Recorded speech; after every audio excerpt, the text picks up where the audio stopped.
Hello, and welcome back to Soulstar Radio. I'm Jacquelene Close-Moore, your host, and I'm coming to you from the wild and woolly flat area of Whittlesea. It's got hills behind us up there. I can't really turn the camera around, unfortunately, because that would just get really weird.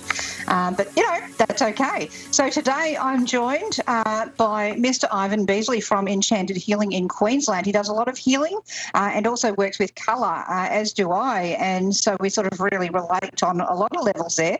But he's up in Queensland. Hello there, Ivan. Are you there?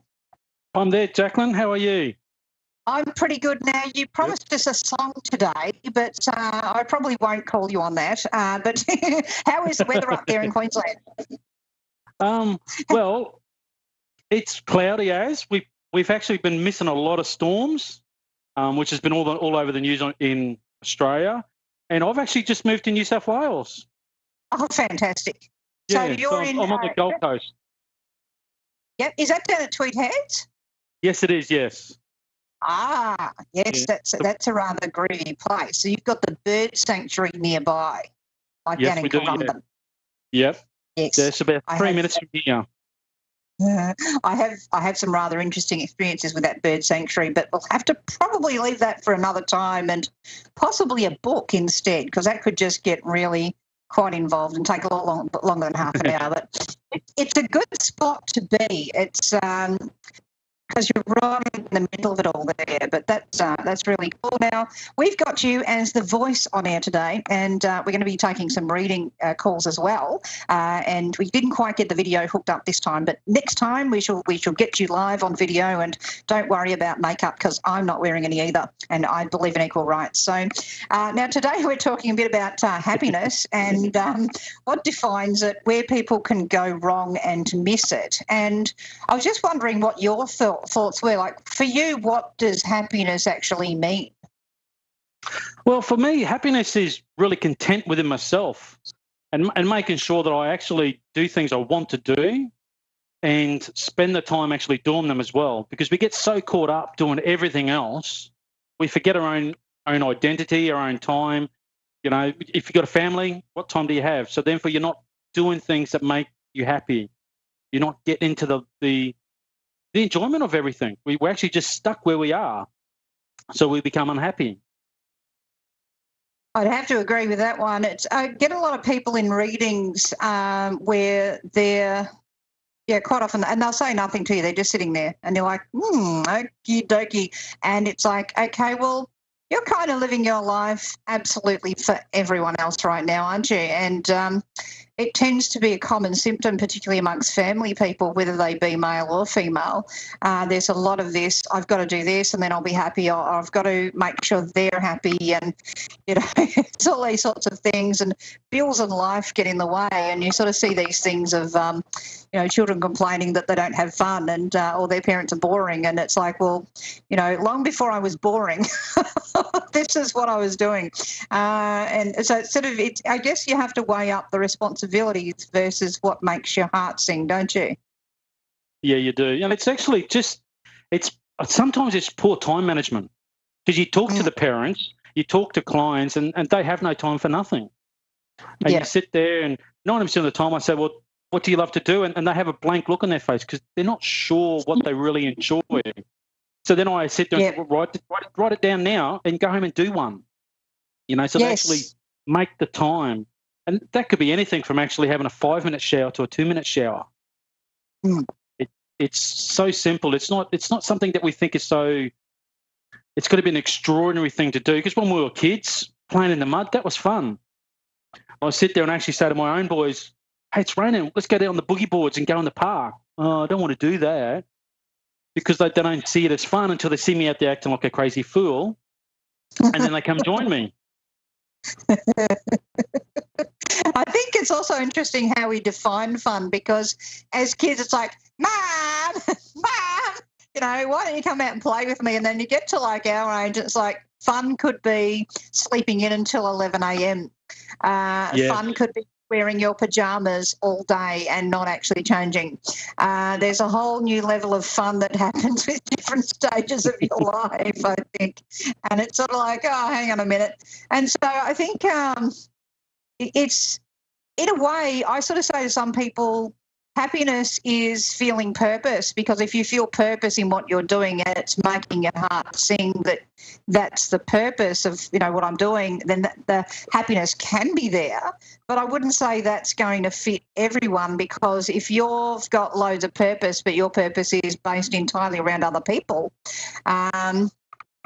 not quite happening. So No, or if you take it too seriously. Yeah. Oh my God. Yes, absolutely. And so it is. It's sort of a difficult balance for people, particularly in the Western society. So I guess so writing a list is really important, and I guess that's where we get onto bucket lists, isn't it? When people sort of get to the point that they've really put off fun for so long that they're now in quite a chronic situation, and it's like, okay, well, now you really need to think about what you haven't been having fun doing, and maybe start thinking about doing it. But it's sort of really important to get it before it gets to that stage, I would think. True. Yeah, and it's always I'll be happy when I get to this place, I get to that place, and it's like I kind of go back to, well, you can be happy right now if we look at what you can be happy about. So would you say happiness and gratitude play in together here for people listening, or do you feel that they're two very different things? I think that they're identical in what they're doing, because if you're not grateful for what's happening around you, you're not going to be happy about anything. Yeah. And if you're not, and I know it's corny, but if you're not living in the now and being present where you are, you're not going to be happy. You could be at the biggest water slide place in the world and be bored, absolutely brainless, because you're not actually doing anything. You're sitting there waiting for someone to come back, or looking after this or that, or you're too busy.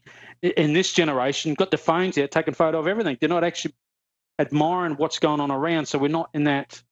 Not present, are we? No, we're just too busy thinking. Yeah, and thinking of the next thing. And that's where I actually had a client on the weekend, and I actually said to them, how your holidays happen is, if we've got 3 weeks off, you spent the first 1.5 weeks going, are they going to muck up while I'm away? Have I planned everything properly? Oh my God, oh my God, oh my God, oh my God, oh my God. And then they get 2 days of slink, and it's like bliss, and they're happy.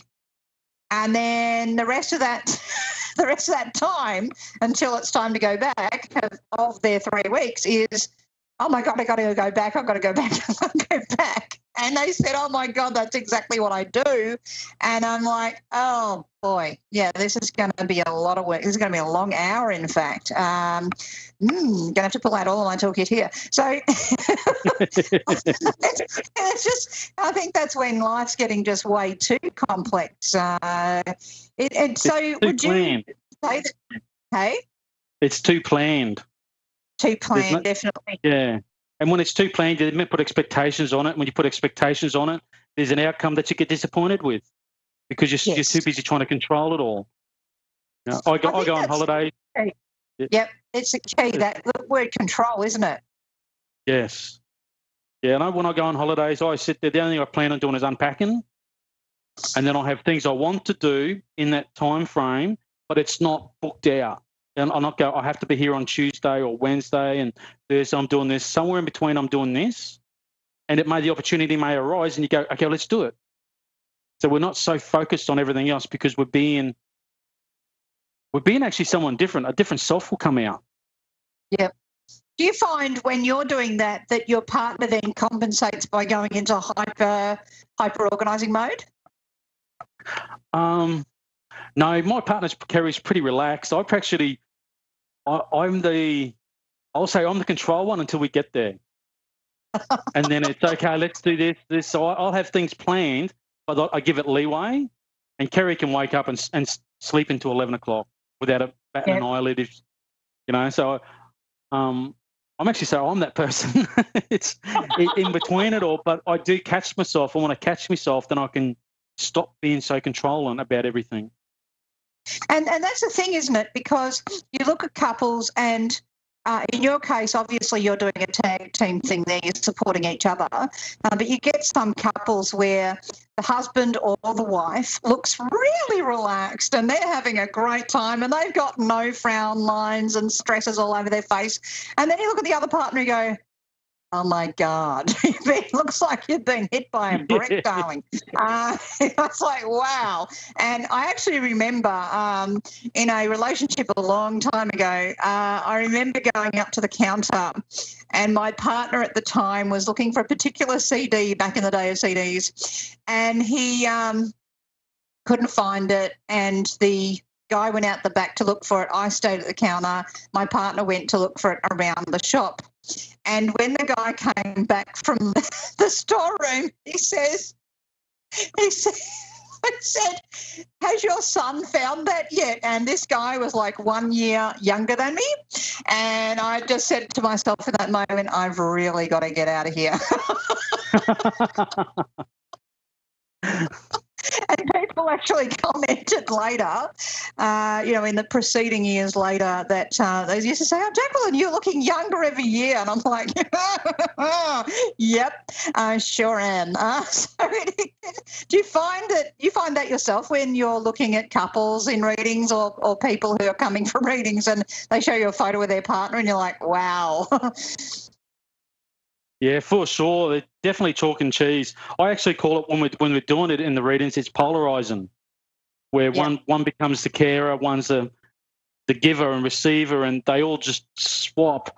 And it's actually interesting if you go on holidays with someone, you actually see them swap very easily in between each other, and they don't realise it. And I sit there thinking, wow. I guess that's probably where I get my happiness from, is sitting there being an observer, watching people play out all the different personalities that they have without them realising it. Yep. So it's really about looking at the relationship in that sort of sense of going, all right, well, is this making me happy? Is this making them happy? And how do we make each other happy? It's because relationships to me are about that sharing rather than I give, you take, or I take and you give. It's this sharing thing. Yeah, so is I think that's when we forget our own happiness, because we are so preoccupied with everyone else that there's no more us. And if you are a parent or a carer, or you actually do look after someone in one form or another, you do forget who you are. You lose your identity, and because of that, you won't get your happiness anymore because you're so caught up in trying to please everyone else. And I say to my clients all the time, I'm number one. But you're number one as well. So we've got 9 billion number ones on the planet. There's no number two, unless you're in the toilet. Yeah. Well, that's a whole other thing there. Okay. So, all right. So that's new and fertilising interesting information.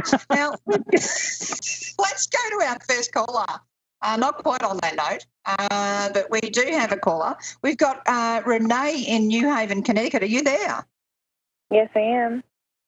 Hello, Renee, and thank you so much for your call into our show today. We've got Ivan on what I might call it the Ethernet, and you've got myself here kind of in the garage, really, but we're here for you. Now, was there a question you wanted to ask Ivan today in your reading, and we can also both work on that? I just want to know if my mom is near me. Hi, Renee. Actually was funny. I was going to interrupt Jacquelene just before and say I'm standing behind you, but now I know I'm standing behind you. And if you actually if you take notice of the energy around you, if you look or put your mind just to the right beside you, you'll actually find that's where your mum's standing. It's interesting because in my own little world of where I'm seeing it, I'm actually got her leaning over a little bit over you, and I feel like it's not a comforting thing because she's got her hand on you, but it's more I want to say controlling, but directional as well. So she's still giving you advice and knowledge in the past spirit form, but what she's also doing is making sure that you're staying on track yourself, because she's pointing out that you're looking everywhere else. She's standing there and she's just got her hands pointing everywhere in the room you're in, and you're not focused on one thing. You're too busy focusing everywhere else. So she'd just like you to bring your attention back to you And when you feel that little bit of pressure on your shoulder, that's like her just going, hey, Renee, it's okay, it's okay. And I'm sitting here tapping the table at home, and it's me acknowledging that this is how she's coming across to you. It seems like that would be her. She was always the guider. Yes, and yeah, absolutely. And I was actually nodding and smiling a lot because I was seeing the same thing that Ivan was talking about. And I was actually seeing her as well, whispering into your ear. So it's like she's definitely trying to make her presence known. I get symbolically the whispering is actually to try to get you to listen in more rather than actually shouting. So it's like she's trying to reach in and say, now I'm not going to say this loudly because I want you to really listen to me. And yeah, I very much totally agree with what Ivan's saying because I'm seeing this as well. And I do think you would have tight muscles in and around the trapezius. So this goes from the base of your neck out to the edge of your shoulder here, that trapezius. And you can see back on the video later, you'll actually see me with my hands showing you where this is, but it's really kind of, I'm absolutely feeling it in there. So maybe even head, neck and shoulder massage would actually be helpful as well. You do take a lot on board, a lot of burden, I feel at times. And yeah, definitely the scattered stuff that Ivan's talking about is so relevant to what I'm also getting here. Totally agree with him there. And also, as I said, just needing to really work on sometimes taking the weight of the world off your shoulders because it's like a real, burden for others. And your reading ties in so much with what we were just saying before you came on air with this need to make sure that you're doing things for yourself as well. Does that make sense to you as well, Ivan? Yes, it does. I'm staring at the big number 1 in front of me, and Renee's at the moment is probably number 6 or 7. So that's her putting the partners, the family, and everyone else in front of Renee. And one thing they're really pointing out for me is when you don't have to do this by yourself. It feels like I'm standing here, I'm so lonely, but I've got so many people around, and I'm not actually saying, look, can you do this for me? You're so caught up. And I want to use the mum word, and not to be because I'm a stay-home dad as well, but you're so caught up in that world that we forget that there's time for you as well. Yeah, often I forget. The massage, Renee, that Jacquelene just mentioned to you, that's your time. And that's it's just so funny because I was going to go last week and I didn't. Oh. Hello. Right? It's so funny. Your mum is literally like, Ivan's got the whole pressure on his shoulders. I've got like your mum going about this, and it's like she's in your ear about it, and it's like, oh boy. And I've actually got a flash of emerald green then too. So it's like you can't see the forest for the trees at the moment, and that's what that emerald green is all about, giving you the space to feel your feelings instead of trying to think them and then getting really confused. So, I really want you to think about that because sometimes we can sort of think, oh, look, I really can't afford a massage because this, and I can't afford the time and all of these sorts of things.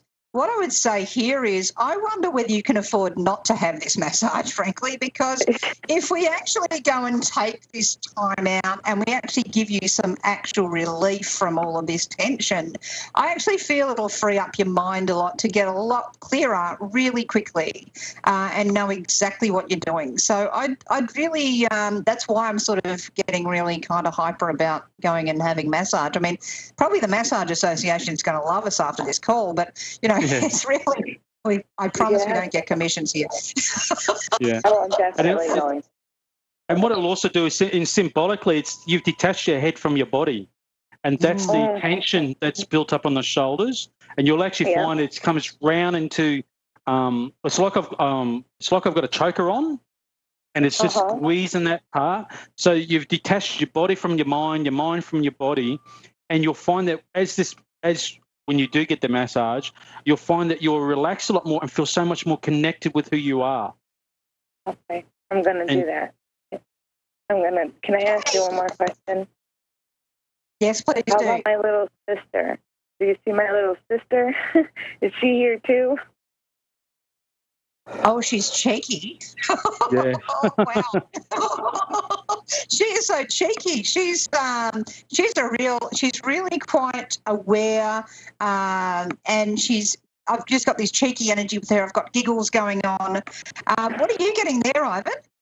I'm getting a lot of respiratory problems actually for myself. Yep. It's like I've got very restricted in my chest, and I don't know if this is connected with her or what was going on between you two, because normally when the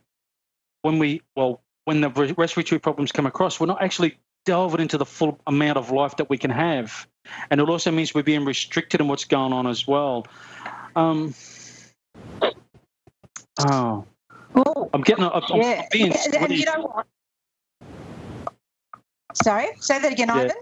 I'm being squeezed. It's like I'm being. So I don't know if she passed away a lot younger than you, because it feels like I've got a little child squeezing me around the waist. Yep. It's like when you hugged your mum, that's where you got to around the waist. I've got that feeling, and it's interesting because I've got a dependent feeling, but I've got so much love coming towards me as well, and I've got the joy pile of. I'm pretty emotional at the moment. Yeah, that's okay.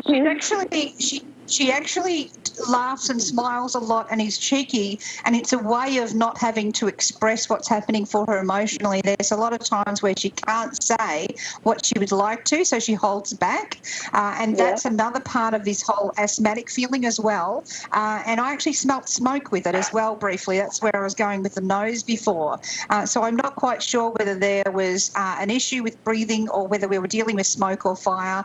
Are you aware of anything like that when she was here? She passed away from a drug overdose.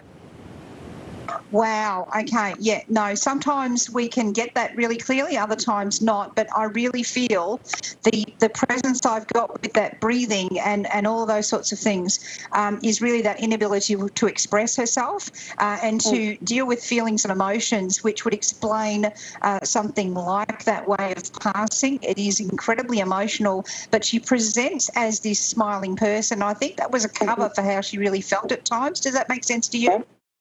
Absolutely. Yes. Yeah, because she actually presents to me as a very little girl, even though she would not have been at the time. And I think she's showing me when she was happiest, and that's why I'm seeing it that way. So, I do feel that she is okay now, but both of us have picked up how she was in life. So understand that she's not suffering now at all. It's just simply that we've picked up how emotional this was while she was alive. And certainly you absolutely have been missing her, but she's very much present, and at times she's quite close, and other times she sort of drifts off a bit. But I'm not quite sure what the smoke is about. But yeah, I was getting that quite strongly. Yeah, I'm seeing her in. Yeah, Renee. I'm seeing her actually running around in the rain at the moment, and it's like I'm cleansed myself, because I want to sit there and go. I'm free, and I'm actually enjoying what's going on around instead of where I was before. That makes sense. Beautiful. Thank you so much for your call, Renee, and I'm sorry we couldn't go for longer there. We have come to the end of the show, but thank you so much, Ivan, also for being on the air with us today, and thank you also to our listeners. And we do apologise if we've been trying to reach us and haven't been able to. You can connect on Soulstar Radio on Soulstar Media, soulstar.media. You can also find it on Facebook and through the Ask on Radio website. We'll catch you same bat time, same bat channel next week. Thank you, and bye-bye for now. Bye-bye.